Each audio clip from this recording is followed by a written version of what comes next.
So yesterday I kind of did my first video with this Vox AC15. This is an older PCB kind of model, maybe sort of 10-15 years old, the AC15 top boost with reverb and trem. I picked this up for £280, so for me I think that's one of the cheapest amps that I've ever bought and the kind of biggest bang for buck, a phrase that we still use, that you can really get out there. So something like the Marshall Origin, those combos are also very cheap and I think have some good tones in there, but those don't have a reverb and a trem.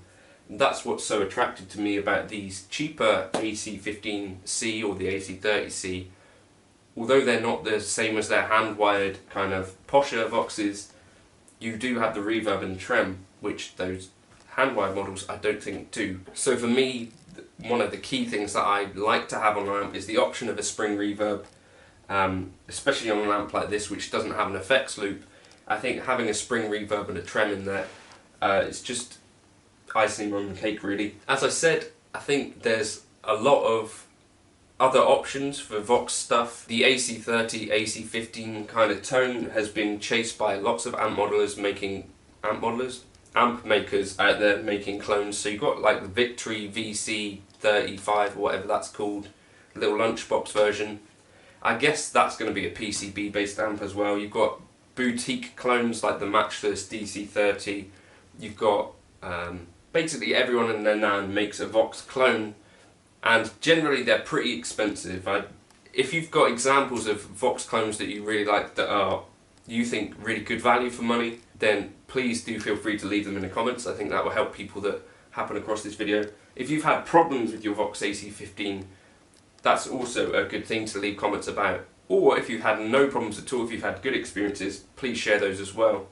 I think it's difficult to get really a sense of how these things shake out unless people were sharing these stories. So I did have one person leave a comment saying that his amp tech had suggested that a Vox AC15 or an old Fender with a transformer change were the only amps that he wouldn't touch.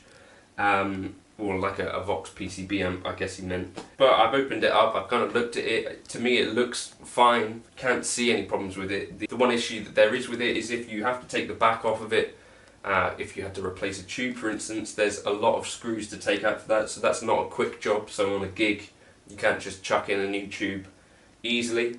And then I think it's fairly cheap tubes that are in there, which I don't think tonally makes a massive issue necessarily, but if you're getting tube rattle like I was, that's something worth considering. Just a quick tube swap could solve that tube rattle, but I think that's fairly common across combo amps in general, not like a Vox problem. So I think for £280 I can't think of any amp that I could have spent that money on that I'd have got as much fun out of. I'll try and gig it and try and do some kind of gig reports on it and see what I think. It's going to have to be paired with a pedal obviously for some of that higher gain stuff. In this video I was using the Ibanez TS10, I think it took that like a champ. I think partially because you've got slightly kind of scooped, sparkly, clean tone. When you push it with a mid boost like a Tube Screamer, you end up with a really beautiful creamy kind of tone.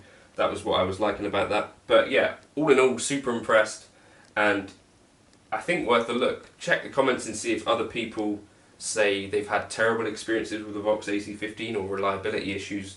But I think for 280 quid, it's quite a lot of amp for your money.